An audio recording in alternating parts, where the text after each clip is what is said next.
ముందుగా దేవుని వాక్యం ధ్యానించడానికి ఇటువంటి సమయం అనుగ్రహించిన తండ్రి అనే దేవునికి మనం యేసుక్రీస్తు నామంలో కృతజ్ఞతలు చెల్లించుకుందాం. చేరి వచ్చిన సహోదరులందరికీ నా యొక్క వందనం తెలుసుకుంటున్నాను. మరి నేను మోషే గారికి చెప్పిన వెంటనే ఇటువంటి కూటమి ఏర్పాటు చేసిన మోషే గారికి, ఆ మాటను బట్టి వచ్చిన సహోదరులకు మరొకసారి నా యొక్క వందనం తెలుసుకుంటున్నాను. దేవుడు మనకి ఇచ్చే సమయం మనం దేవుళ్ళలో వాడుకుంటాం.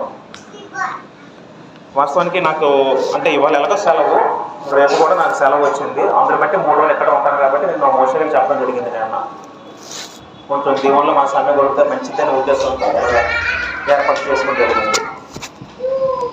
పిల్లలు అందరూ తెలిసిందే, ఇవాళ గుడ్ ఫ్రైడే అని సెలవు ఇచ్చారు. ప్రపంచం అంతా కూడా క్రైస్తవులుగా పిలుపున వాళ్ళందరూ కూడా గుడ్ ఫ్రైడేని జరుపుకుంటారు. గుడ్ ఫ్రైడే అంటే శుభ శుక్రవారం, శుభ శుక్రవారంగా పరిగణిస్తారు. కొంచెం పిల్లల్ని కంట్రోల్ చేస్తే మనం వాటిని ఫ్రీగా వినొచ్చు. అయితే చాలామంది ఈరోజు దేనిగా భావిస్తారంటే యేసుక్రీస్తు వారు సిలువేసిన రోజుగా మనం భావిస్తారు. ఈ రోజు చాలామంది నాకు తెలిసిందే గుడ్ ఫ్రైడే అంటే యేసుక్రీస్తు వారిని సిలువేసిన రోజుగా చాలామంది భావించి జరుపుకుంటారు. అయితే మనకు తెలిసిన మాట ఏంటంటే కొంతమంది ఎక్కడ కూడా గుడ్ ఫ్రైడే గురించి ఎక్కడ రాయబడలేదు. శుభ శుక్రవారం పదం ఎక్కడ కనబడదు. అంతేకాకుండా శుక్రవారం మీరు ఎలాగా పాటించమని ఎక్కడ కూడా మనకు అపోస్తలులు కూడా బోధించలేదు. కొత్త నిబంధనలు మనం ఎక్కడ కనబడదు. కాకపోతే మనం తెలుసుకోవాల్సిన విషయం ఏంటంటే ఇది అపోస్తలులు వచ్చిన సాంప్రదాయం కాదు, కానీ అపోస్తలులు బోధించిన తర్వాత రోమన్ క్యాథలిక్స్ వాళ్ళ దగ్గర నుంచి వచ్చిన మతాచారం భావించారు. వాస్తవానికి యేసుక్రీస్తు ఒక మాట అంటారు తన పరిచయ కాలంలో, లోకాసు వార్త 9వ అధ్యాయం 23 చదువుతాయి. లోకాసు వార్త 9:23 చదువుకుందాం.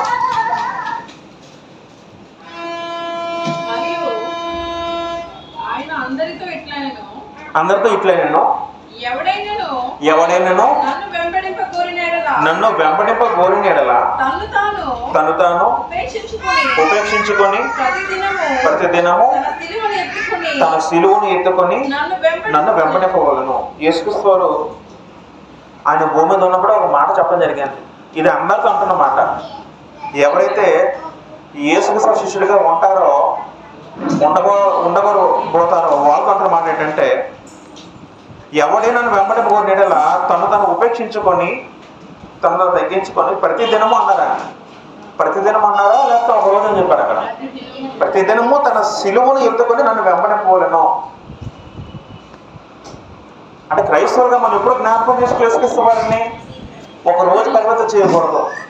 ప్రతిదినము గ్రంథం చెప్తుందా, అంతే తప్ప ఒక రోజుగా పరివర్తన చేయకూడదు. వాస్తవానికి కొత్త నిబంధనలో క్రైస్తవుల కంటూ పండుగలు ఏమున్నాయంటే ఒకే ఒక పండుగ ఉంది. ఏంటో పండుగ అది? ఆ పండుగ ఎప్పుడండి? ఆదివారం జరిగే పండుగ అండి. అది క్రైస్తవులందరికీ రాయబడిన పండుగ తప్ప మరి కొత్తగా మరి ఇంకే పండుగలు కూడా గ్రంథాల మేకడ చూడలేమని. క్రైస్తవులకి రాయబడిన పండుగలు ఒకే ఒక పండుగ. 1 కొరింథీ పత్రిక 5:8 ఉంటుందండి. కనుక పాతదైన పులిపిండితోనైనను దుర్మార్గతయు దుష్టత్వమునను పులిపిండితోనైనను కాకుండా నిష్కాపట్యమును సత్యమునను పులిని రొట్టెతో పండుగ ఆచరించము అంటాడండి అక్కడ. వాస్తవంగా అక్కడ పౌలుగా చెప్పిన సందర్భం మనం ఆలోచించగలిగితే కొరింథీయులకు రాస్తూ మనము పండుగ ఆచరించము అన్నాడు. పులిని రొట్టె పండుగ ఆచరించము అంటాడంటే వాస్తవానికి కొత్త నిబంధనలో అంటే ధర్మశాస్త్ర పండుగ మరి ఇంకేమీ లేవు. కాకపోతే ఈ పండుగ దేని సూచిస్తుందంటే పస్కా పశువుగా యేసుక్రీస్తు బంధింపబడ్డారు. అందుకు సాదృశ్యంగా పులి రొట్టె పండుగ ఆచరించమంటే అది ఆదివారం జరిగే ప్రక్రియ. ఆదివారం జరుపుకున్న పండుగ క్రైస్తవులకు ఒక్కొక్క పండుగ. అది ఎప్పుడు జరుపుకోలేదు? ఆదివారం జరుపుకున్న పండుగ అండి. రైట్. అయితే పిల్లలు మనం అంశంలోకి వెళ్ళిపోతే వాస్తవంగా ఇప్పుడు ఆదివారం ఎప్పుడు మనం వేరే వేరే టాపిక్స్ మనం మాట్లాడుతూ ఉంటాం. అయితే ఈరోజు మనం యేసుక్రీస్తు వారు సిలువ మన పొందినప్పుడు కొన్ని మాటలు ఆలోచిద్దాం. సిలువలో ఉన్నప్పుడు జరిగిన 6 గంటల్లో సిలువ ఎక్కినప్పుడు, సిలువలో చనిపోయినప్పుడు జరిగిన సంఘటన మొత్తం 6 గంటలు. ఈ 6 గంటలు ఏమైతే జరిగామో అసలు ఆలోచిద్దాం మాట్లాడి కూడా. రైట్. ముందుగా సిలువ అంటే అర్థం ఏంటంటే, సిలువ అంటే అర్థం ఏంటంటే జనరల్గా ఆలోచిద్దాం, మామూలుగా వరల్డ్గా ఆలోచిస్తే సిలువ అంటే అర్థం ఏంటంటే పూర్వకాలంలో అన్యస్తులకు, ఖైదీలకు వేసే మరణ శిక్ష సిలువ గుర్తు. ఈ సిలువ అనేది యేసుక్రీస్తు కాలంలో మాత్రమే కాదు, కానీ అంతకు ముందు నుంచి కూడా ఇంచుమించు పారసీకులు అంటే మాదీయ పారసీకులు, ఆ క్రీస్తు పూర్వము 500 సంవత్సరాల నుంచి కూడా ఇది అమల్లో ఉంది. ఈ సిలువ మరణం అనేది అదొక శిక్ష. సిలువ అంటే ఒక శిక్ష. ఒకప్పుడు మన ఇండియాలో ఒక శిక్ష ఉంటుంది ఖైదీలకి, ఒక పెద్ద ఖైదీలకి.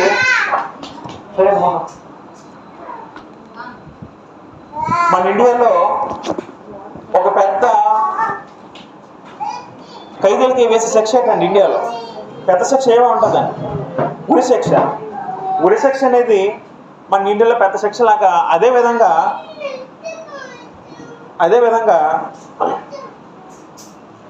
పూర్వము చూసుకుంటే పిల్లలను మనం అది ఎప్పుడు చూస్తూ ఉంటే, మనం పారసీకుల కాలం నుంచి చూసుకుంటే అప్పటి నుంచి కూడా ఒక సిలువ శిక్ష అనేది మనం చూడగలం చరిత్రలో. సిలువ అంటే మరణ శిక్షను అర్థం చేసుకోవాలి. సిలువ అంటే చాలా హింసాత్మకమైనది, చాలా భయంకరమైనది, అవమానంతో కూడిన శిక్షగా భావించాలి. ఈ సిలువలో ఏం చేస్తారంటే, ఒక వ్యక్తిని ఆ వ్యక్తి చేసిన తప్పుదానికి ఆ వ్యక్తికి చేసే శిక్షగా భావించాలి. ఆ వ్యక్తిని ఏం చేస్తారంటే ఒకేసారి చంపకుండా ఆ వ్యక్తిని బాధ పెట్టి, వేదనకు గురి చేసి, చాలా బాధతో మెల్లమెల్లగా చచ్చిపోతారండి. ఒకేసారి చంపితే ప్రాణం ఎగిరిపోతుంది. ఒకేసారి చంపకుండా ఆ వేదన, బాధ తెలియదని క్రూరత్వంగా హింసించే ఒక శిక్ష. ఇంచుమించు ఒక్కొక్కసారి అంటే ఈ సిలువలో ఏం చేస్తారంటే, ఒక వ్యక్తిని టీ అనే ఆహారం ఉన్న ఒక చెక్క ముక్కకి, ఒక మ్రానికి ఆ వ్యక్తిని నించోబెట్టి అరచేతులని ఇక్కడ ఈ జాయింట్ దగ్గర మేకు కొడతారా. టీ అనే ఆకారంలో ఉంటే చెక్క మ్రాను, ఆ చెయ్యి ఈ చెయ్యిన ఇక్కడ కొడతారండి మేకు. ఇక్కడో మేకు. తర్వాత 2 కాళ్ళు కలిపి ఒక మేకు కొడతారు. పెద్ద మేకలు, చిన్న మేకలు కాదండి. ఆ మేకు కొట్టి ఆ శిక్ష విధిస్తారండి. అది ఎంత భయంకరంగా ఉంటుందంటే, ఇక్కడ కొట్టినప్పుడు ఇక్కడ ఏముంటాయండి, ఈ మణికట్టులో నరాలు ఉంటాయండి.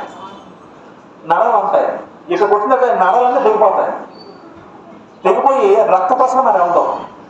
బ్లడ్ సప్లై ఆగిపోయి చేతులు చాచినప్పుడు ఈ బ్లడ్ మొత్తం ఆగిపోతాయి. ఆగిన తర్వాత చాలా పెయిన్ వస్తుంది.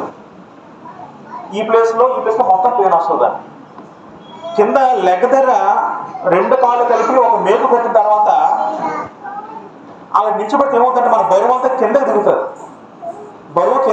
మీకు అర్థమవుతుంది కదా. మనం పైకి లేచినప్పుడు ఏమవుతుందంటే ఊపిరి అందదు. ఊపిరి తీసుకోవడం చాలా కష్టం అవుతుంది ఆ సిచ్యువేషన్లో. సిలువేసే ముందు కొరదాలు కొడతారా, మామూలు కొరదాలు కాదు. ఒక కొరదాలు కొడితేనే ఒత్తి తప్పుకోలేదు, అంత పెయిన్ఫుల్గా ఉంటుందండి తప్ప. అటువంటిది సిలువేసే ముందు కొరదా దెబ్బలు కొట్టించి తర్వాత ఆ సిలువను మోసి, సిలువ అది ఎంత వెయిట్ ఉంటుందంటే 135 కేజీలు ఉంటుందండి. 135 కేజీలు. ఒక వ్యక్తిని కొరదెబ్బలు కొట్టిన తర్వాత మొత్తం రక్తం చిందించబడుతుంది ఒక వ్యక్తికి.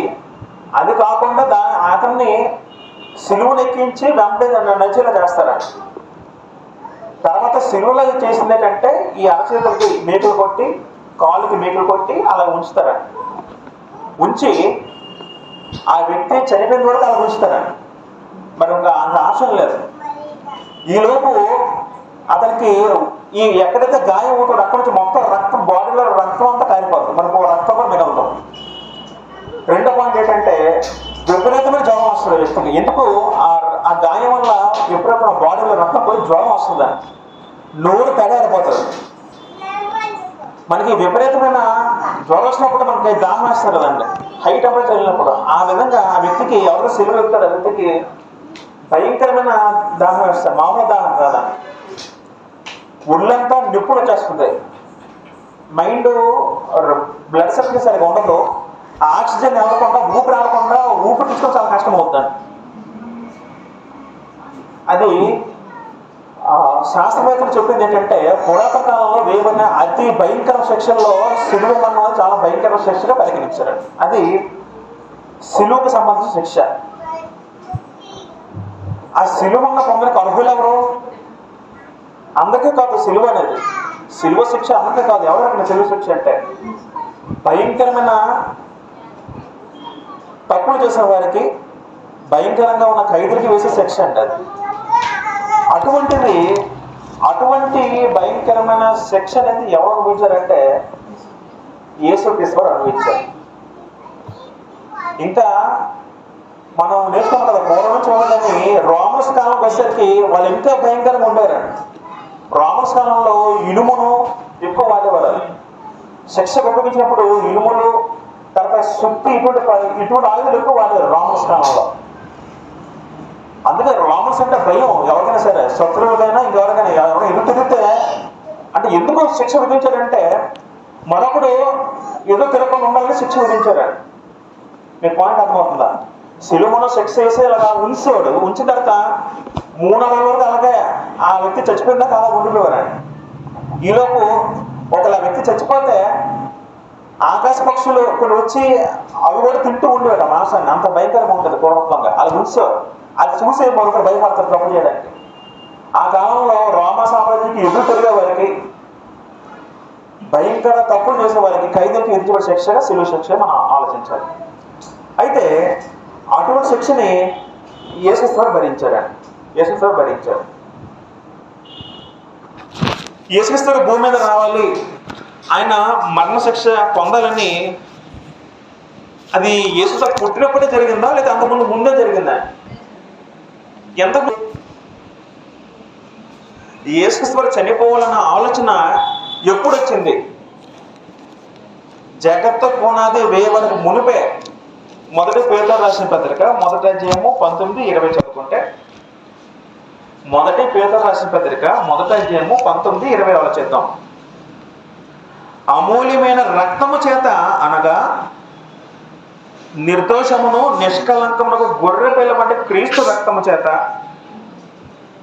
విమోచింపబడితేనే మీరు ఎరుగుతారు కదా. అమూల్యమైన రక్తము. ఆ రక్తము ఎలాంటిదంటే అమూల్యమైనది, వెలకట్టలేనిది. నిర్దోషమును అనగా నిర్దోషమును నిష్కలంకము, దోషరహిత రక్తము, కలంకము లేని రక్తము, గొర్రెపిల్ల వంటి క్రీస్తు రక్తము చేత విమోచింపబడి ఎరుగుతారు కదా. మనం విమోచించబడ్డాం, ప్రపంచంలో మానవులందరూ. 20 చదువుకుంటే 20, ఆయన జగత్తు పునాది వేయబడక మునిపే నియమించబడిను. యేసుక్రీస్తు వారు ఎప్పుడు నియమించబడ్డారు? జగత్తు పునాది వేయబడక మునిపే అంటే అర్థం ఏంటండి? సృష్టి ప్రారంభం మునిపే నియమించబడ్డారు యేసుక్రీస్తు వారు. తండ్రి ఎప్పుడైతే సంకల్పించుకున్నాడో అప్పుడే యేసుక్రీస్తు వారి బలి జరిగిపోయిందండి. ఎక్కడ జరిగింది? తండ్రి మనసులో ఆనగా జరిగిపోయిందండి. అది క్రియారూపం దాల్చిన ఎప్పుడంటే భూమి మీద యేసుతో వచ్చిన తర్వాత. ఎందుకు ఆయన చనిపోవాలి? ఆయన చనిపోతే కానీ పాప క్షమాపణ లేదు. అయితే మనం సిలువలో జరిగిన కొన్ని సంఘటనలు, కొన్ని మాటలు ఆలోచిద్దాం. మనం ఎలాగో అంటే గుడ్ ఫ్రైడే కాదు కానీ మనం ఎప్పుడు ఎస్పెషల్లీ ఆ వస్తువులు ఎక్కువ మనం ధ్యానించాం. వర్షిప్లో ఎక్కువ మనం వేరే పాటలు ఆలోచిస్తాం. కాబట్టి ఈరోజు మనం ఆ సిలువ జరిగిన కొన్ని మాటలు మనం ఆలోచిస్తామండి. సిలువలో మొత్తం కూడా 6 గంటలు అండి, గుర్తుపెట్టుకోండి. యూదుల కాలంలో వాళ్ళ రోజు ప్రారంభం ఎప్పుడు అవుతుందంటే, మన రోజు ఎప్పుడు ప్రారంభం అవుతుంది? అర్ధరాత్రి 12 గంటల నుంచి. కాకపోతే యూదుల క్యాలెండర్ ప్రకారము సాయంకాలం 6 నుంచి ప్రారంభం అవుతుంది ఒక రోజు. అర్థమవుతుందని పాయింట్. మనకి అర్ధరాత్రి 12 అయితే ఒక రోజు ఏందంటాం కదా. యూదుల క్యాలెండర్ ప్రకారం అయితే సాయంకాలం 6 నుంచి ఒక రోజు ప్రారంభం అవుతారు. అయితే యేసుక్రీస్తు సిలువ మీద ఉండింది మొత్తం కూడా 6 గంటలు. మనకి ఆ వచనం కూడా మనకు ఉంటుందండి. మత్తయి సువార్త 27, 30 మార్కు సువార్త 15:25 ఆలోచిద్దాం. మార్కు సువార్త 15:25.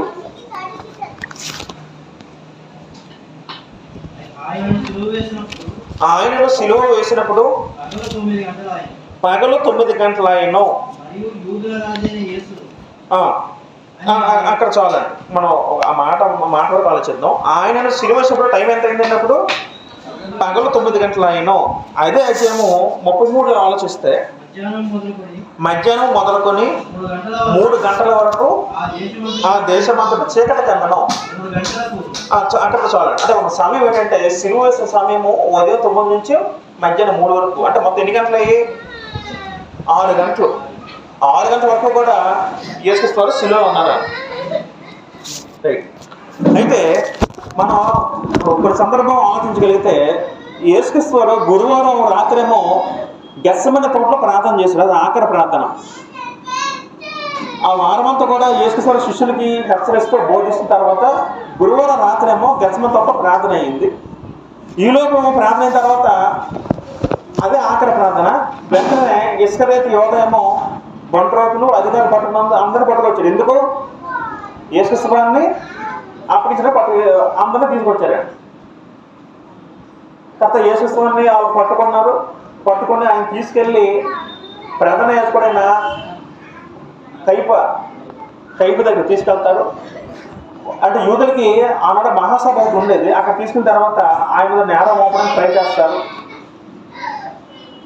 అయితే ఆయన మీద నేరం మోపడానికి ఏమీ అంశం లేకపోతే ఒక మాట పట్టుకొని దేవాలయాన్ని ఈయన 3 దినాల్లో పడగొట్టి లేపుతని చెప్పడం జరిగింది. ఆ ఒక్క కారణం, అది కూడా అది ఆత్మ సంబంధం చెప్పిన మాట. ఆ ఒక్క కారణం పట్టుకొని ఈయన్ని సిలువెక్కించడానికి సందర్భం దొరుకుతుంది. ఈయన నేరం చేయడానికి ఒక్క రీజన్ మనకు కనబడదు, ఇంకే రీజన్ కనబడదు అన్నట్టు. అంటే మనం అన్ని చదువుకోం, మీకు జస్ట్ ఇన్ఫర్మేషన్ తెలియజేస్తాను. అప్పుడు వీళ్ళందరూ కలిసి పిలాతు తీసుకెళ్తారు. పిలాతు తీసుకెళ్ళినప్పుడు పిలాతు ఏమో ఇది నాకు సంబంధం లేదు, మీరందరూ యూదులు కదా, మీకు హేరోదు ఒక రాజు ఉంటాడు, మీరు ఆయన పట్టుకెళ్ళని హేరోదుకు పంపిస్తారు. పిలాతు హేరోదేమో యేసుక్రీస్తు రాగానే హేరోదేమో అక్కడే ఆయన ఏమంటాడంటే మళ్ళీ ఇవన్నీ చూసిన తర్వాత మళ్ళీ పిలాతుకు పంపిస్తాడు. పిలాతు పంపించినప్పుడు పిలాతు చూసిన తర్వాత ఆయన నాకు నేరవేడ కనబట్టలేదు, ఆయన నీతిమంతుడు కావాలని, ఆయన ఏ తప్పు చేశాడు అని వీళ్ళు అధికారులు అడిగినప్పుడు ఈ మతాధికారులు, శాస్త్రులు, ప్రధాన యాజకుడు వీళ్ళందరూ కూడా లేదు సిలువేసిన పెద్ద కేకలో కోణం పెట్టారు. వేసిన తర్వాత అప్పుడు పిలాతు నోటి నుండి ఈయనకి సిలువేయమని చెప్పడం జరిగింది. అది ముందు సంఘటన, సిలువేయకు ముందు జరిగిన సంఘటన ఇవన్నీ కూడా. అయితే యేసుక్రీస్తు వారిని అప్పగించిన ఇస్కరియోతు యోధ కూడా ఒక సందర్భంలో ఒక మాట అంటారండి. మత్తయి సువార్త 27:4 చదువుకుంటే, మత్తయి సువార్త 27:4 చదువుకుంటే,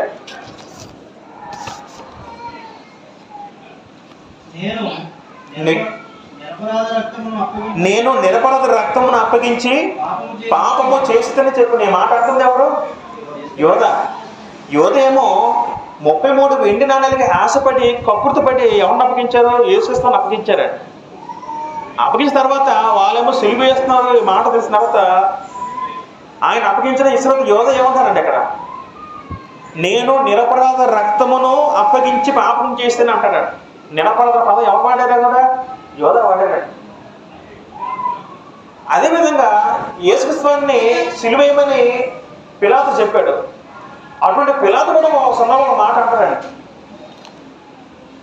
అదే మత్తయి సువార్త 27:24 చదువుకుంటే ఇది పిలాతు అంటున్న మాట.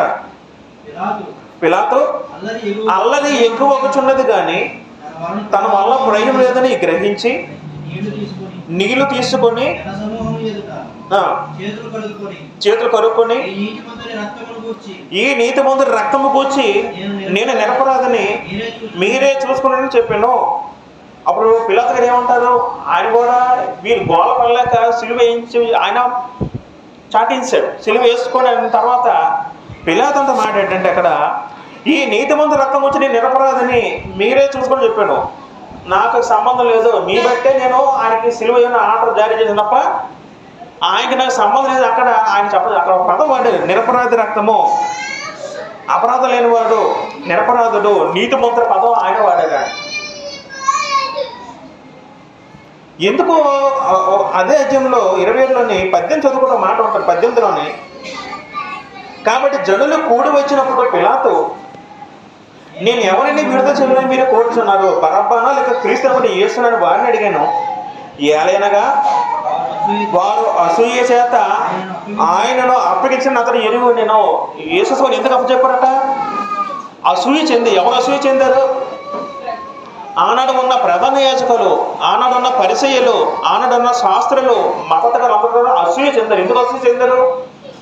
ఈయనుంటే మాకు ఇంకా మా ప్రాబల్యం తగ్గిపోతున్న సమాజంలో, మమ్మల్ని ఎవరు పట్టించుకోరు అని అసూయ చెంది యేసుక్రీస్తు మీద ఆయన్ని శిలువకు అప్పగించారు. మొదట నిరపరాధం చెప్పింది ఎవరు? యోధ. ఎవరైతే అప్పచెప్పాడో ఆయన నిరపరాధం చెప్పాడు యేసుక్రీస్తు వారు. రెండో పాయింట్ ఏంటంటే పిలాతు కూడా ఆర్డర్ జారీ చేశాడు కానీ నాకు ఈ వ్యక్తికి సంబంధం లేదని ఆయన సాక్ష్యం ఇచ్చాడు. మూడోది ఏంటంటే పిలాతు భార్య కూడా సాక్ష్యం ఇస్తుందండి. 27:19 చదువుకుంటే కూర్చుని ఉన్నప్పుడు అతని భార్య, నీవు ఆ నీతిమంతుని జోలికి పోవద్దు, ఈ ప్రొద్దు ఆయనను కూర్చి నేను కళలో మిక్కిలు బాధపడుతున్నాను, అతను వర్తమానం పంపను. ఈ పిలాతు దగ్గర ఈ డిస్కషన్ జరిగినప్పుడు పిలాతు భార్య వర్తమానం పంపింది పిలాతు దగ్గర. ఏంటని? నువ్వు దయచేసి నీతిమంతులకు పోవద్దు అని అంటున్నాను, ఎందుకంటే నాకు కళ వచ్చింది, ఆ కళలో నేను మిక్కిలు బాధపడిన వర్తమానం పంపింది అంటాడు. పిలాతు భార్య కూడా అర్థమైంది ఈ నీతిమంతులని తన భర్త చెప్పడం జరిగింది. తర్వాత లోకస్ వార్త 23:43 చదువుకుంటే యేసుక్రీస్తు పాటు మరొకిద్దరు కూడా శిక్ష చేశారు. ఇద్దరు దొంగలు, యేసుక్రీస్తు పాటు ఇద్దరు దొంగలు కూడా సిలువ వేశారు. అంటే మొత్తం ముగ్గురు వేశారు, మధ్యలో యేసుక్రీస్తు ఇటు అటు ఇద్దరు దొంగలు ఉన్నారు. వాళ్ళు కూడా ఒక సాక్ష్యం ఏం చెప్తున్నారంటే లోకస్ వార్త 23:41 చదువుకుంటే, మనమైతే ఇది న్యాయమే, మనము చేసిన వాటికి తగిన ఫలము పొందుచున్నాము కానీ ఈయన ఏ తప్పిదమో చేయలేదని చెప్పి ఆ ఎందుతో అక్కడ ఏం సాక్ష్యం ఇచ్చారండి యేసుక్రీస్తు గురించి? మనకైతే ఇది న్యాయం అంటే అర్థం ఏంటి? మనిద్దరం ఎవరైతే ఇంకో దొంగ ఉన్నాడో వాళ్ళతో ఉద్దేశించే దొంగతో ఏమన్నా మాట్లాడే మనిద్దరికి ఇది కరెక్టే, ఎందుకు మనం తప్పు చేస్తాం కాబట్టి మనకు శిక్ష కరెక్టే, కానీ ఈయన ఏ తప్పు చేయలేదు అక్కడ యేసుక్రీస్తుని ఉద్దేశించి అంటారన్నమాట. వాస్తవానికి దొంగలు రాయబడ్డారు కానీ మత్తయి సువార్తలోని బందిపోటు దొంగలు పదం ఉంటుందని. మత్తయి సువార్త మీరు 27:30 చదివితే, మత్తయి సువార్త 27:30 చదువుకుంటే మత్తయి సువార్త మటుకు ఈ వ్యక్తుల్ని బందిపోటు దొంగలు ఉన్నారండి. మరియు కుడివైపున ఒకడును ఎడమవైపున ఒకడును ఇద్దరు బందిపోటు దొంగలు ఆయనతో కూడా సిలువ వేయబడిరి. ఎవరండి ఇద్దరు వ్యక్తులు? బందిపోటు దొంగలు అంటే అర్థం ఏంటంటే, బందిపోటు దొంగలు అంటే అర్థం ఏంటంటే ఆ కాలంలో పూర్వము ఎవరైనా ఒక మార్గంలో వెళ్తున్నప్పుడు మధ్యలో దారి కాచి ఆ వ్యక్తిని కొట్టి చంపేసి వాళ్ళ దగ్గర డబ్బు దోచుకున్న దొంగలండి. మీకు అర్థమవుతుంది. ఇప్పుడు కూడా దొంగలు ఉన్నారు కదా కొంతమంది.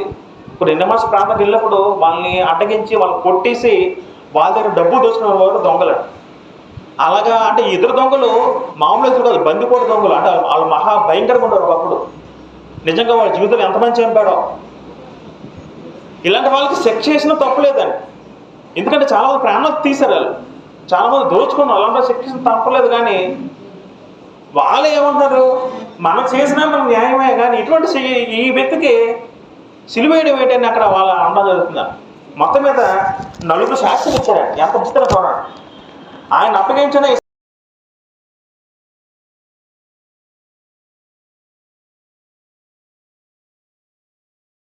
మీరు చూసుకొని ఆయన చెప్పడం జరుగుతుంది. ఆయన భార్య కూడా సాక్ష్యం ఇచ్చింది, పిలాతు భార్య. ఆఖరికి బందిపోటు దొంగలు అటు ఇటు వాళ్ళు కూడా సాక్ష్యం ఇస్తారండి. మనం కరెక్ట్గా ఆయనకి ఎందుకు వేశారు, ఆయన కూడా నీటి మొత్తం చెప్పడం జరుగుతున్నారు. అది యేసుక్రీస్తు గురించిన గొప్ప సాక్ష్యం. అది ఆయన చెప్పుకోలేదు, 4 చెప్పారు. 4 ఉన్నారు కరెక్ట్గా, 4 చెప్పారు. అంతకంత గొప్ప సాక్ష్యం ఇంకేం కావాలి ఒక వ్యక్తి గురించి? కానీ ఆయన చనిపోయింది ఆయన గురించి కాదండి, మన గురించే. అయితే మనం సీక్వెన్స్ ఆలోచిద్దాం. సిలువ మీద ఉన్నప్పుడు ఏమైతే జరిగాయో ఒక్కొక్కటి మనం ఆలోచించుకుంటూ వద్దాం. మొదటగా యోహాను సువార్త 19:23-24 ఆలోచిస్తే,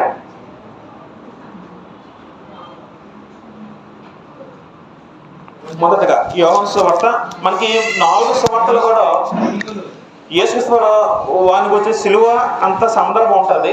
మత్తయి, మార్కు, లోక, యోహాను 4 సువార్తలు ఉంటుంది. అయితే లోక సువార్తలో యోహాను సువార్త డీప్గా డీటెయిల్గా రాశారు.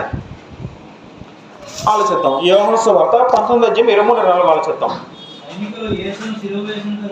సైనికులు యేసును సిలువ వేసిన తర్వాత ఆయన వస్త్రమును తీసుకుని ఒక్కొక్క సైనికుడికి ఒక్కొక్క భాగం వచ్చినట్లు వాటి 4 భాగములు చేసిరి. అయితే సిలువ వేయడానికి అర్థం ఏంటంటే అంతవరకు కూడా సిలువ మోసుకుంటూ వచ్చారు యేసుక్రీస్తుకి. ఆ గొల్గొతా ప్రాంతానికి, కపాల స్థలం ప్రాంతానికి వచ్చిన తర్వాత సిలువ వేశారంటే అర్థం ఏంటంటే ఎంత చెప్పినట్టు మేకులు కొట్టడము అవన్నీ వేసి ఆయన నించోబెట్టారు. అది సిలువ వేయడానికి అర్థం. అప్పుడు టైం ఎంత అయింది? ఉదయం 9 గంటలు అయింది.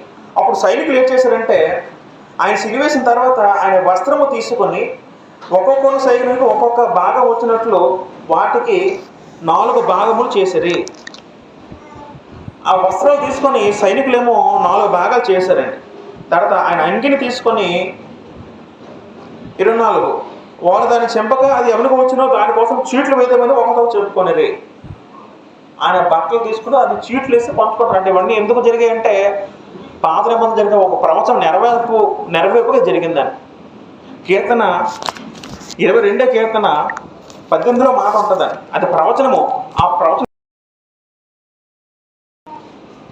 22:18 చదువుకుంటే కీర్తన ఆ పదం అక్కడ ఉంటుందని. నా వస్త్రములు వారు పంచుకున్నారు, నా అంగి కొరకు చీట్లు వేచున్నారు. ఈ నెరవేర్పు గురించి సైనికులు అక్కడ ఆయన వస్త్రాలు పంచుకున్నారు. మీకు ఒక ఫ్యాక్ట్ చెప్పాలండి. వాస్తవానికి ఎవరైతే సిలువ వేస్తారో ఆ వ్యక్తిని బట్టలు మొత్తం తీసేస్తారండి. మీకు తెలుసో తెలీదో యేసుక్రీస్తు కూడా అలాగే చేశారండి. ఆయన న్యూట్గా సిలువ ఎక్కించారు. ఎందుకంటే అది పూర్వకాలంలో సిలువ ఎవరైనా ఎక్కిస్తారు, మరి బట్టలు ఉంచరు వాళ్ళ ఒంటి మీద, నూలు పోగు లేకుండా ఆయన సిలువ వేస్తారు. నిజంగా ఎంత అవమానం ఉండేది అంటే ఇప్పుడు మనం ఎక్కడ ఫోటో చూసినా కప్పి ఉంచుతారు కానీ మానాన్ని. వాస్తవానికి ఫ్యాక్ట్ చెప్తున్నాను, ఆయన సిలువ వేసినప్పుడు బట్టలు అయితే మనం ఉంటున్నాయి మొత్తం తీశారు. అప్పటికే ఆయన్ని కొరడాలతో కొట్టారు, 135 కేజీలు ఉన్న సిలువతో నడిపించారు. అంతకన్నా అవమానం బట్టలు విప్పించి ఏడవా. హెబ్రీ పత్రిక మనం చదువుకుంటే ఒక మాట ఉంటుందండి. హెబ్రీ పత్రిక 12:2 మాట ఉంటుందా?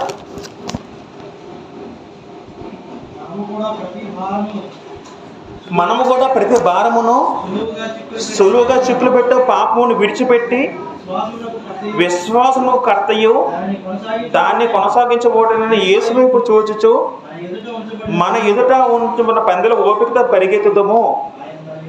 ఆయన తన ఎదుట ఉంచబడిన ఆనందము కొరకై అవమానమును నిర్లక్ష్య పెట్టి సిలువను సహించి, అక్కడ పదం ఉంది, అవమానమును నిర్లక్ష్య పెట్టి సిలువను సహించి.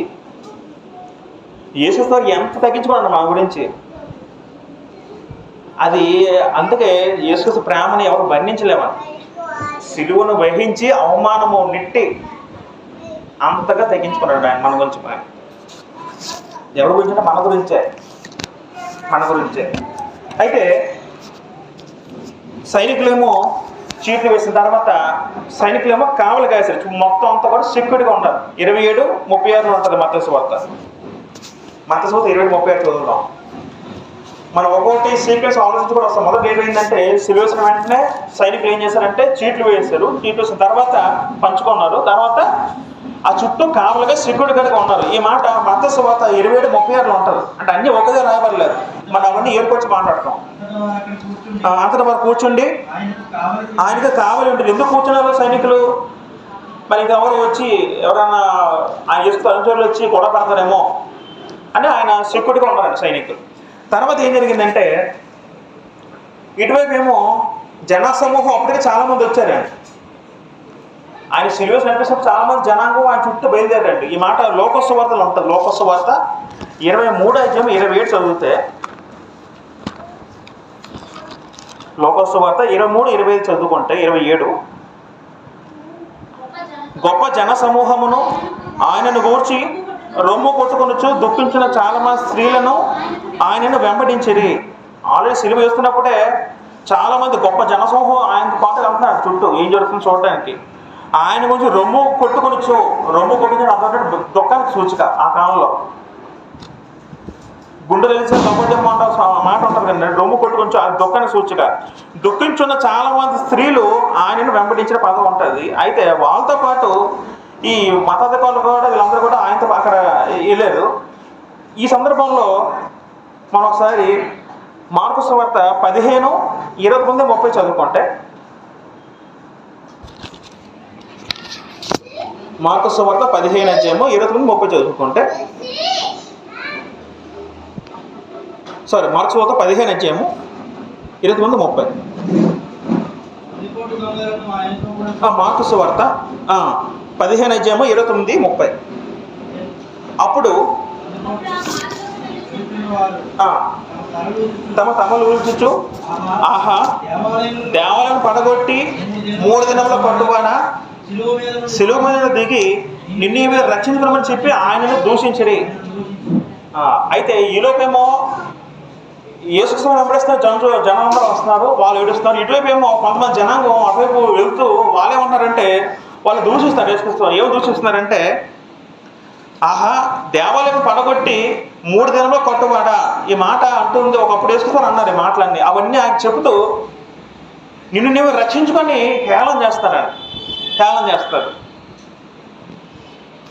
తర్వాత అలా హేళన చేయడానికి కారణం ఏంటంటే అధికారులు, మతాధికారులు. ఆ కిందన 31 ఆలోచిద్దాం. 31 చదువుకుంటే, అట్లు శాస్త్రులను ప్రధాన యాజకులను అపహాస్యము చేయుచు వీడు ఇతరులను రక్షించును తను రక్షించుకోలేడు పదవాడరా. అప్పుడు శాస్త్రుల అధికారులు ఏమన్నారట, వీడు ఇతరులు రక్షించినట్టు వాళ్ళు యేసుని దూషిస్తూ ఈయన ఇతరులు రక్షించని అంటారు. అక్కడ వీళ్ళు కూడా ఒక మాట ఒప్పుకున్నారు. ఏం ఒప్పుకున్నారంటే ఇతరులు రక్షించిన పదం వాడారు. అంటే అర్థమేంటి, ఆయన భూమి మీద ఉన్న మనుషులు రక్షించారు కదా ఏది విషయంలో, కానీ అతనికి ఆయన రక్షించుకోలేడని అపహాస్యం చేస్తారు. ఇప్పుడు యేసుక్రీస్తు వారు ఆయన తలుచుకుంటే ఆయన మరణం ఆయన ఆపుకోలేడా? ఆపుకోగలడు. ఒక సందర్భంలో ఆయన ఒక మాట ఏమంటారంటే, లోకాసు వార్త 23:37 చదువుకుంటే, నేను తండ్రితో ఇప్పుడు ప్రార్థన చేస్తే ఎన్ని సేనా వ్యూహాలు వస్తాయట. లోకాసు వార్త 23:36 చదువుకుంటే, అంతటా సైనికులు ఆయన ఎత్తుకు వచ్చి ఆయన చిరకనిచ్చి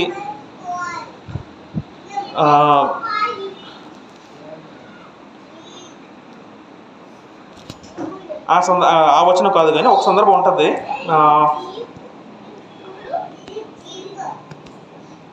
12 సేనా వ్యూహాల పదం ఉంటుందండి. వచనం ఐడియా ఉంది ఎవరికైనా? మత్తయి సువార్త 26:53 ఉంటుంది. ఈ సమయం నేను నా తండ్రిని వేడుకున్న వాళ్ళని వేడుకునేడలా 12 సేనాహుల కంటే ఎక్కువ మంది దూతలు ఇప్పుడే నాకు పంపడం మేము అనుకుంటున్నాం అంటాడండి. ఆయన తలుచుకుంటే చిటికేస్తే తండ్రికి వెంటనే పంపేస్తారా. ఒక దేవదో చాలు అందరిని చంపాడని. అంతమంది యాదవ వస్తే ఇంకా నా సర్వనాశనమే.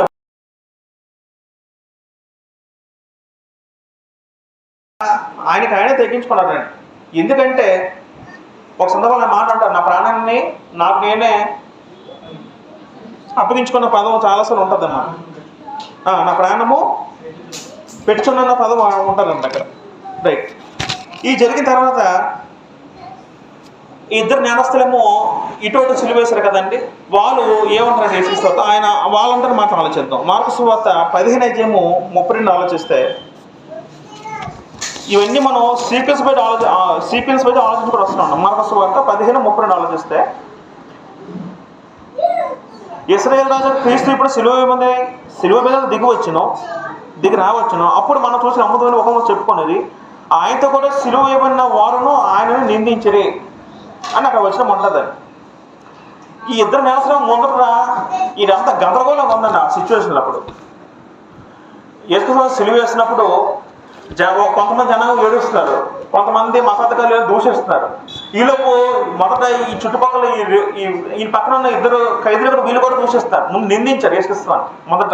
నిందించిన తర్వాత అప్పుడు జరిగే సందర్భం ఏంటంటే, అప్పుడు యేసుక్రీస్తు అన్న ఒక మాట ఆలోచిద్దాం. మత్తయి సువార్త లోకసువార్త చదువుతాం. లోకసువార్త 23:34 చదువుకుంటే అప్పుడు యేసుక్రీస్తు అన్న మొదటి మాట ఆలోచిద్దాం. సిలువలో అన్న మొదటి మాట అక్కడ రాయబడిందండి. లోకసువార్త 23:34 చదివితే, యేసు తండ్రి ఏం చేస్తున్నాడో మీరు ఎరుగురు కనుక వీరిని క్షమించమని చెప్పును. అది యేసుక్రీస్తు సిలువ మీద ఉన్నప్పుడు అన్న మొదటి మాట. మొత్తం ఎన్ని మాటలు చెప్పారండి యేసుక్రీస్తు సిలువ మీద ఉన్నప్పుడు? 7 మాటలు చెప్పారండి. ఆ 7 మాటలు మొదటి మాట ఏంటంటే ఇది మొదటి మాట అండి. మళ్ళీ ఆలోచిద్దాం మాటని. యేసు తండ్రి వీరేం మీరు ఎదురు కనుక వీరికి క్షమించమని చెప్పాను. నిజంగా అది ఎంత గొప్ప మాట అండి. చుట్టుపక్కల ఆయనకి ఒక పక్కన ఒంట్లో రక్తం కారిపోతుంది, చాలా వేదన అనిపిస్తున్నాడు. ఇటువంటి సిచ్యువేషన్ కూడా కొంతమంది దూషిస్తున్నారు, కొంతమంది ఎగతాలు చేస్తున్నారు. ఈ పరిస్థితులు కూడా ఆయన ఏమంటున్నారంటే తండ్రి వీనికి క్షమించి అంటున్నారండి. ఇప్పుడు ఈ సిచ్యువేషన్ చూసిన తర్వాత ఆయన పక్కన ఉన్న ఒక దొంగ ఏమో ఒక మాట అన్నారండి. లోకసువార్త 23:30 చదువుకుంటే,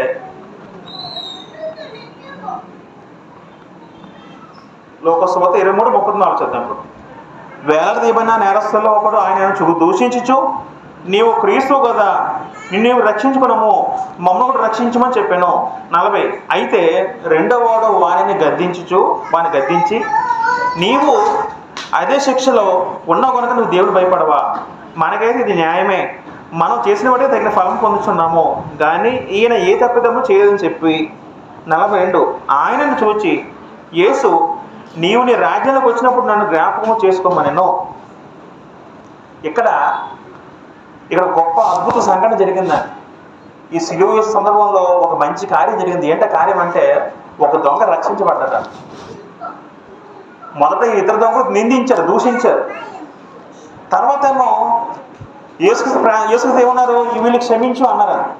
ఆ మాట విడిన తర్వాత పక్కన దొంగ ఆయనకి నిజం మనసు మారిపోయిందండి. అన్నమాట ఎందుకు మారిందంటే అని బహుశా ఏం ఆలోచించుంటాడు ఆ సమయంలో, ఎవరైనా సిల్వేసినప్పుడు ఎలాగైనా ఎలా ఆలోచిస్తారండి. కింద తిరిగితే ఆ వ్యక్తి పైన సిల్వేసినప్పుడు కూడా కొంత తిరుగుతూ ఉంటారండి. ఆయన తిట్టట్లేదు, స్పందించట్లేదు, తిరిగి ఏమని చెప్తున్నాడు ఆయన్ని, వీనికి క్షమించి అంటాడు. కానీ ఆ మాట విని ఆ దొంగ మనసు మారిపోయిందండి. ఇద్దరు మారలేదు, ఒకటే మారాడు. మనసు మారి ఆ వ్యక్తి వెంటనే ఏమన్నాడంటే ఇది మళ్ళీ ఆలోచిద్దాం. ఆ మాట మళ్ళీ చదువుకుంటే మనకైతే ఇది న్యాయమే. 42కి వెళ్ళిపోదాం. ఆయన చూచి యేసు నీవు నీ రాజ్యంలోకి వచ్చినప్పుడు నన్ను జ్ఞాపకం చేసుకో అన్నాడు. నిజంగా ఆ దొంగ ఒక్కసారి మారు మనసు పొందాడండి. అంతకుముందు దొంగ మారు మనసు లేదు. ఎప్పుడు వచ్చింది మారు మనసు? యేసుక్రీస్తు ప్రార్థన ఆ మాట అన్నిన తర్వాత మారు మనసు వచ్చిందండి. మారు మనసు రావడానికి గంటల రోజులు అవసరం లేదు పిల్లలు, ఒక్క క్షణం చాలా. మారు మనసు పున్నది ఏంటండి? విశ్వాసం మారు మనసు పునాదని. ఆ వ్యక్తి వెంటనే యేసుక్రీస్తు ఆ మాట విన్న తర్వాత నన్ను నీ రాజ్యంలో చేర్చుకున్నారని. అంటే ఇక్కడ రాజ్యం ఉంటే ఆయనకి రాజ్యం ఉంటుంది అవగాహన ఉంది కదా, ఎంత ముందే ఉంటుందేమో, బహుశా ఎక్కడ విన్నాడేమో, ఆయనకి అర్థమైందేమో. అప్పుడు యేసుక్రీస్తు ఏమంటారంటే 43లో అందుకు ఆయన వారితో నేడు నీవు నాతో కూడా పరదేశంలో ఉండు, నిశ్చయంగా నీతో చెప్పుచున్నాను నేను. అప్పుడు ఆయన ఏమన్నారు యేసుక్రీస్తు వారు, నువ్వు నాతో కూడా పరదేశంలో ఉంటావని అక్కడ చెప్పడం జరిగిందని. ఎంత గొప్ప రక్షించబడ్డాడో ఆ దొంగ. యేసు సిలువలో కూడా ఒక దొంగ రక్షించబడ్డాడు. అది గొప్ప కార్యం. మారు మనసు అక్కర్లేని 90 నీతిమంతుల కంటే మారు మనసు పొంది ఒక పాప విషయమే పరలోక పొంది గొప్ప సంతోషము కలుగునే పదం ఉంటుందని. దేవుడికి ఒక్క మనిషి చాలని, ఒక మారు ముందు వ్యక్తి చాలని.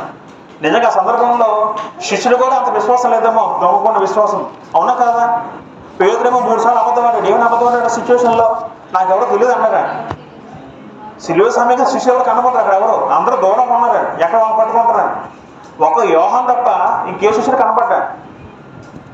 ఎందుకు కనబడలేదు? భయం వేసింది వాళ్ళకి. విశ్వాసం తక్కువ ఉండాలి కదా అంటే ఆ సిచ్యువేషన్లో. కానీ దొంగకి విశ్వాసం ఉండాలి కదా. నిజంగా ఆ సిచ్యువేషన్లో శిష్యులు గొప్పగా ఉన్నారా, దొంగ గొప్పగా ఉన్నారా? దొంగ గొప్పగా ఉన్నారంటే విశ్వాసం పెట్టారు. ఇక్కడ ఒక పాయింట్ గమనించాలండి. అంతవరకు గొప్ప శిక్ష, గొప్ప దుర్మల పనులు చేసిన వాడే బందిపోటు దొంగ, కానీ ఒక క్షణం రక్షించబడ్డాట. అంటే పాపం కరిగిపోయింటే కదా అసలు క్షణంలో. అంటే దేవుని దృష్టిలో ఒకటేనండి, ఎప్పుడైనా సరే ఎవరైనా తను తగ్గించుకొని దేవుడిని వేడుకొని నాయన నా పాపం క్షమించు నన్ను చేర్చుకున్నప్పుడు దేవుడు అంటే హత్తుకుంటారు. అది దేవుని స్వభావం అండి, అది దేవుని స్వభావం. కాబట్టి ఆ విధంగా, ఆ గొప్ప విధంగా ఆ వ్యక్తి రక్షించబడ్డాడండి. ప్రభు మాట ఇచ్చాడు, నీవు నాతో కూడా పరదేశంలో ఉంటాను మాట ఇచ్చాడు. మీకు చిన్న డౌట్ రావాలి, మరి బాప్తిసం లేకుండా ఎలాగెళ్తారు పరలోకం మీ డౌట్ రావచ్చు, పరదేశం ఎలాగో డౌట్ రావచ్చు. వాస్తవానికి యేసుతో ఉన్నంత వరకు కూడా ధర్మశాస్త్ర కాలం నడిచిందండి. యేసుతో వెళ్ళిపోయిన తర్వాత, చనిపోయిన తర్వాత కొత్త నిబంధన అమల్లోకి వచ్చిందండి. అప్పటికి కొత్త నిబంధన రాలేదు, అప్పటికి ధర్మశాస్త్రం అమల్లో ఉంది. కాబట్టి ఆ విధంగా ఆ పాపి రక్షించబడ్డాడు. తర్వాత ఏమో ఈ విధంగా అయిన తర్వాత నేను పరదేశంలో ఉంటాను మాట, అది రెండో మాట. యేసువారు శిలువలో కలిగిన రెండో మాట అండి. ఆ తర్వాత ఏమో యోహాను సువార్తకి వెళ్ళిపోతే 19వ అధ్యాయము 25 చదువుకుంటే, తర్వాత శిష్యుడు చూచి ఇదిగో నీ తల్లి అని, యోహాను సువార్త 19. అక్కడ తాను ప్రేమించిన శిష్యుడు అంటే ఎవరు? అక్కడ యోహాను అర్థం చేసుకోండి, యోహానే. యోహాను సువార్తలో యోహానే తన గురించి తాను యేసు ప్రేమించిన శిష్యుడే పాపం రాయించడం జరిగింది తనకు తాను. అమ్మ ఇదిగో నీ కుమారుడు తన తల్లితో చెప్పాను. తర్వాత శిష్యుని చూచి ఇదిగో నీ తల్లి అని చెప్పాను. ఆ గడి నుండి ఆ శిష్యుడు ఆమెను తను ఎంట చేర్చుకున్నాను. తర్వాత మూడో మాట ఏంటంటే ఇదిగో నీ తల్లి అన్నమాట ఆలోచించాలి. తర్వాత అప్పుడు కూడా యేసుక్రీస్తు దగ్గర, అంటే యేసు శిలువ సమయానికి అక్కడ మనకు కొంత స్త్రీలు కనబడతారండి. 25లో మాట ఉంటుందండి.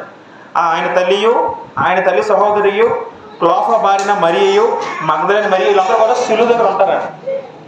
తర్వాత సలోమని ఒక స్త్రీ కనబడుతుంది, మత సహోదరు ఉంటుందండి. ఇలాగ 4-5 రకాల స్త్రీలు అక్కడ ఉంటారు. వాళ్ళందరి పేరు మరియాలు ఇంచుమించు. మరియ అనే పేరుగా స్త్రీలు చాలా మంది కనబడతారు, శిలువ దగ్గర ఉంటారండి అందరూ కూడా.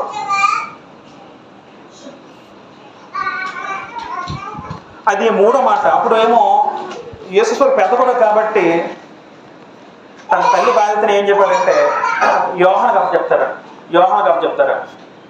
అమ్మ ఇదిగో నీ తల్లి అని యోహాను చెప్పడం జరుగుతుంది. మరి ఏమి ఇదిగో నీ కుమారుడు యోహానుగా ఒక తల్లి ఒక బాగా చెప్తారు. కొంచెం ఆ భాగం చూసుకుంటారు.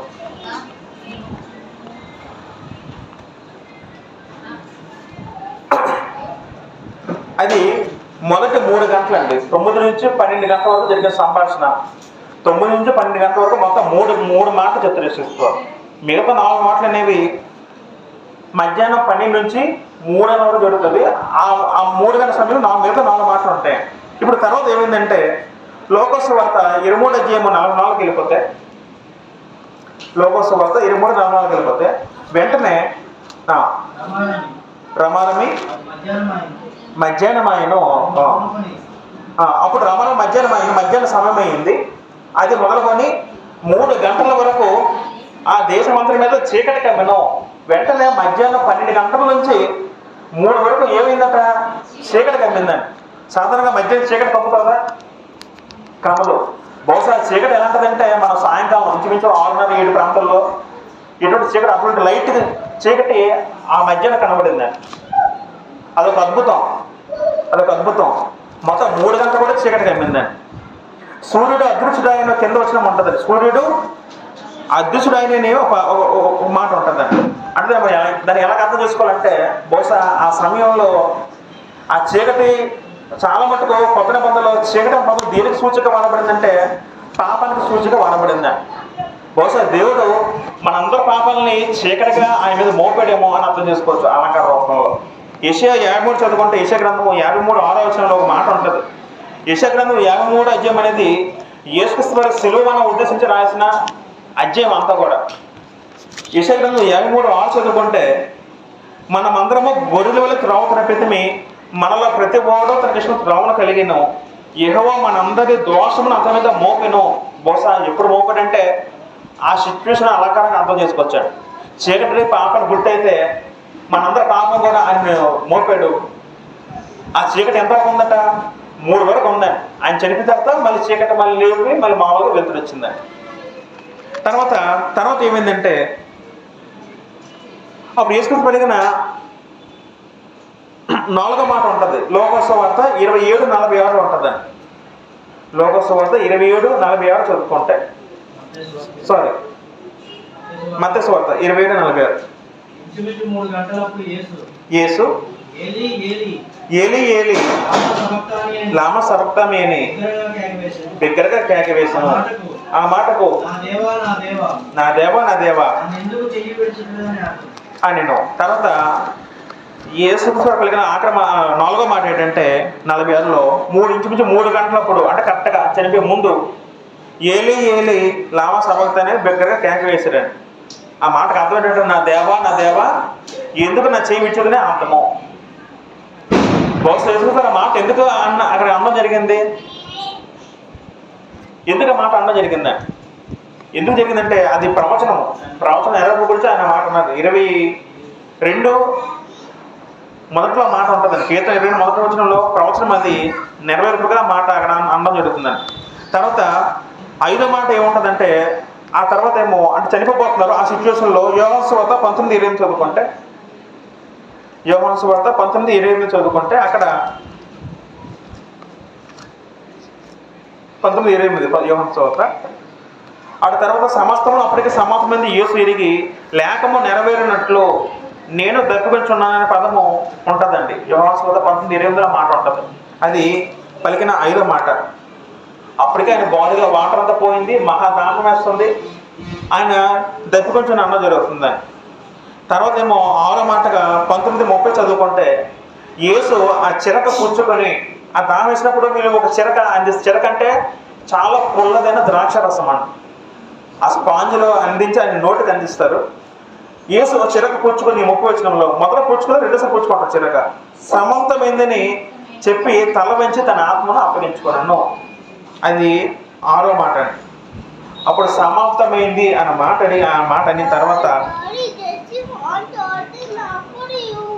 అయిన తర్వాత తల వంచి ఆత్మను అప్పగించుకున్నాడు.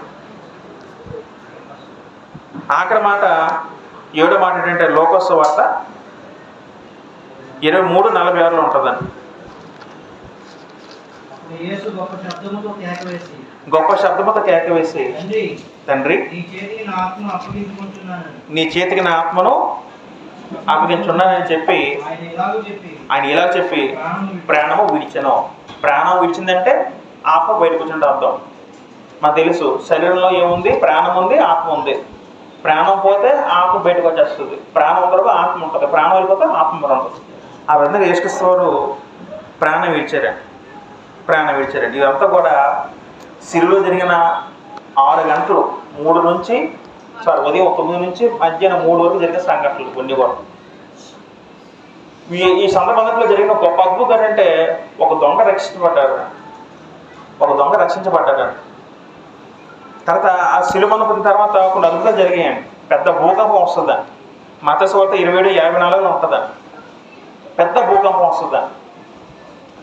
తర్వాత సమాధులు తెరవబడతాయి. అయితే సమాధి తెరబడింది ఆ రోజు కాదు. సమాధులు తెరబడేది ఎప్పుడంటే ఆదివారం తెరబడుతుందండి. అది కొంచెం క్లారిటీ మనకు ఉండాలి. సమాధులు తెరబడే జనుల్లో చనిపోయిన తిరిగి లేస్తారు. ఎప్పుడంటే అది ఆదివారం జరుగుతుంది ఆ సందర్భం. తర్వాత దేవాలయం తెర చిరిగిపోద్దండి. మత్తయి సువార్త 27:5 ఇవన్నీ మాటలు ఉంటాయి. 27, 51, 52, 54 ఇవన్నీ మాటలు ఉంటాయండి. దేవాలయం తెర చినిపోద్దండి. అర్థం ఏంటి? ఆ దేవాలయం తెర చినిపోవడం అర్థం ఏంటంటే ఇక మరి ధర్మశాస్త్రం లేదు అని ఒక అర్థం వస్తుంది. ధర్మశాస్త్రం అమలుబరం ఉండకుండా అయిపోద్ది. కొత్త అర్థం వస్తుంది. మరో సందర్భం ఏంటంటే దేవుడి దగ్గర మనం చేరుతున్నాము, దేవుడు మన దగ్గరికి వచ్చాడు అన్న విధంగా అర్థం వస్తుంది. ఇవన్నీ జరిగిన తర్వాత అప్పుడు ఈ సిచ్యువేషన్ అన్ని చూసిన తర్వాత అప్పుడు కొంతమంది ఈ నిజంగా దేవుడు కుమారుని ఒప్పుకుంటారండి. మార్కు సువార్త 15:39 చదువుకుంటే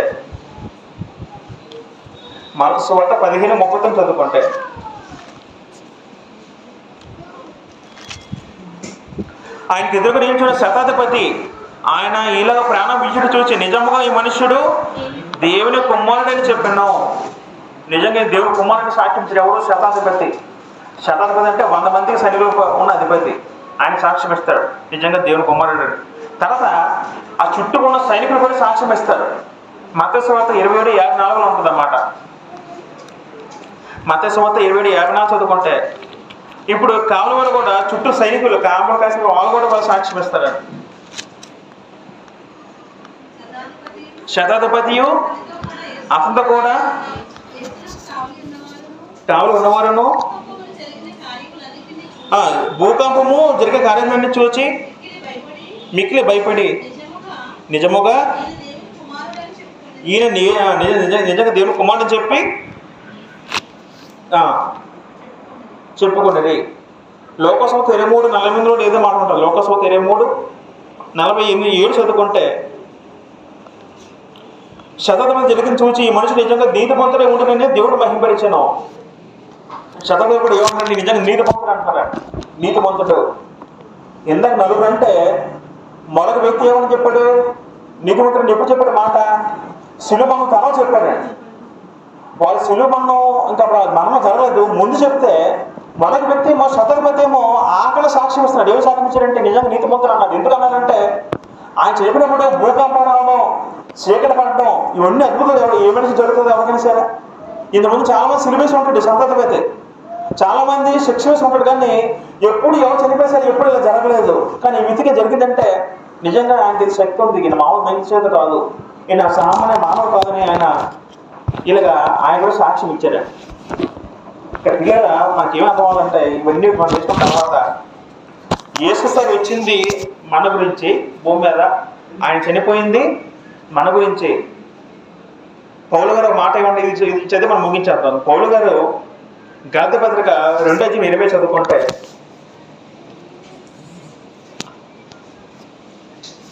గలాతీ పత్రిక 2:20 చదువుతాం. 2:20 నేను క్రీస్తుతో కూడా సిలువ వేయబడి ఉన్నాను, ఎక్కడ జీవించబోను కాను, నేను కాను, క్రీస్తు ఆయన జీవించున్నాడు. నేను ఇప్పుడు శరీరం జీవించే జీవితము నన్ను ప్రేమించి నా కొరకు తన్ను తాను అప్పగించుకున్న దేవుడు కుమారుని విశ్వాసం వల్ల జీవించున్నాను. పౌలు గారు ఏమంటున్నారు అక్కడ? నన్ను ప్రేమించి నా కొరకు తను తను అప్పగించుకున్నా. పౌలు గారి మాట ఎప్పుడన్నారు? క్రీస్తులకు వచ్చిన తర్వాత అన్నాడండి మాట. క్రీస్తులకు రావాలి పౌలు గారు ఏం చెప్పారు? ఆయన యేసును దూషించాడు, క్రైస్తవులు హింసించాడు, సంఘాన్ని హింసించాడు, అవునా కదా? అప్పుడు యేసు వారు ఎవరో ఆయన తెలియదు, ఆయన ఎందుకు మరణించాడో తెలియదు. అదే వ్యక్తి అంత హానికరుడు భయంకరమైన మనిషి ప్రభు దర్శనం తర్వాత దమస్క మార్గంలో ప్రభు దర్శనం జరిగిన తర్వాత ఆయన ఇచ్చే సాక్ష్యం ఏంటంటే నా కొరకు చనిపోయాడు, నా కొరకు తను తాను అప్పగించుకున్న పదం అంటే నా కొరకు చనిపోయిన వ్యక్తిగా ఆయన యేసుని హెచ్చించారు. అంతకుముందు శిలువుని గురించి వార్త ఆయన వినలేదు, విని విడిచిపెట్టాడు. కానీ ఎప్పుడైతే సిలువ ఆ మాట ఆయన పూర్తిగా గ్రహించాడో అప్పుడు నా కొరకు చనిపోయిన ఉద్దేశం ఆయన గ్రహించాడు. అందుకే 1 కొరింథీ పత్రిక 1వ అధ్యాయం 18:23 1 కొరింథీ పత్రిక 1వ అధ్యాయం 18 చదువుకుంటే సిలువను గురించిన వార్త నశించిన వారికి వెర్రితనం కానీ రక్షింపబడిన వారికి మనకు దేవుని శక్తి అంటారండి. అక్కడ ఈ మాట అంటుంది ఎవరు? పౌలు గారు అంటారు. లోకానికి ఆయన సిలువ ఎందుకు చనిపోయాడో వాళ్ళకి ఎలా ఉంటుందండి అంతా కూడా. ఆయన ఎందుకు చనిపోయాడో వాళ్ళు విమర్శ వస్తారు. కానీ రక్షించబడితే మనకి ఎలాగంటది? దేవుడి శక్తిగా ఉందండి అది. అందుకే మేము సిలువ వేయబడిన క్రీస్తును ప్రకటించున్నామని 23వ వచనంలో ఉంటుంది. 1 కొరింథీ 23లో మేము సిలువ వేయబడిన క్రీస్తు ప్రకటించున్నామని ఉంటుందండి అక్కడ. ఇక్కడ పిల్లరా యేసుక్రీస్తు నిజంగా ఆయన శ్రీమంతుడు, ఈశ్వరుడు. ఆయన శ్రీమంతుడు మన కొరకు దరిద్రుడు అయ్యాడండి, మన కొరకు శ్రమపడ్డాడు, మన గురించి ఆయన దెబ్బలు తిన్నాడు, మన గురించి ఉమ్మివేయబడ్డాడు మోహన్లాల్, మన గురించి నగ్నంగా సిలువ మరణం పొందాడు. ఇవన్నీ ఎవరి గురించి అండి? మన గురించే. ఎందుకు మన గురించి? ఆయన వాళ్ళు ప్రేమించాడండి. ప్రేమకు అర్థం ఏంటండి? ప్రేమకు అర్థం ఏంటండి? ఇక్కడ ప్రేమ అంటే అర్థం త్యాగం అండి, ఇంకేం లేదండి. యేసును ప్రేమించాడు, ఏం చేశాడు? ఆయన ప్రేమ పెట్టాడు. తండ్రి దేవుడు మనం ప్రేమించాడు. ఆయన ఏం చేశాడు? కుమ్మని మనకు చెప్పాడు. అది క్రీస్తు ప్రేమ, దేవుని ప్రేమ. ప్రేమ అంటే అంత త్యాగం అని. ఆ ప్రేమ మనకు అర్థం వరకు మన జీవితం బాగుపడదాన్ని. కాబట్టి ఆయన త్యాగాన్ని మనం నిరంతరం జ్ఞాపకం ఉంచుకోవాలి పిల్లలు. ఆయన శిలువ మన పొంది ఆయన నుంచి కాదు, మన గురించే. మనం చేసే శిక్షకి ఆయన పంపించారు. ఉదాహరణకి అది మనం ఎక్స్పీరియన్స్ అవ్వాలండి. మనకి చదువుకుంటూ వెళ్ళిపోకూడదు ఎప్పుడు కూడా. మన పాపలో చనిపోయాడు లేకపోతే మన ఆంధ్రపాపం చనిపోయాడు అలా అనుకోకూడదు. ఎప్పుడు మనం అది ఎక్స్పీరియన్స్ అవ్వాలండి. ఇప్పుడు నా కొడుకు ఉన్నాడు, నేను ఏదో తప్పు చేశానండి. ఇప్పుడు నా కొడుకుని నించోబెట్టి గట్టి కొడలతో పెట్టారు అనుకోండి, రక్తం వచ్చేలాగా. అప్పుడు నా బాధ ఎలా ఉంటుందండి? నా మనసు ఎలా ఉంటుందండి? అప్పుడు బాధగా ఉంటుంది, హ్యాపీగా ఉంటుందండి. ఎందుకు? నేను తప్పు చేస్తే నా కొడుకు శిక్ష పడ్డామంటే మనకంత బాధ చేస్తుందండి. నా కళ్ళ ముందే నా కుమారుని అందరూ గట్టిగా రాళ్ళతో పెద్ద సుట్టుతో కొట్టారు అనుకోండి, భయంకర కొడితే నాకు ఎలా కనిపిస్తాను అంటారు. అప్పుడు నేనేం చేస్తాను? నన్ను చంపాను అంటాను, నా వాళ్ళని చంపుతాడు, ఆయనే తప్పించినాను అంటాను.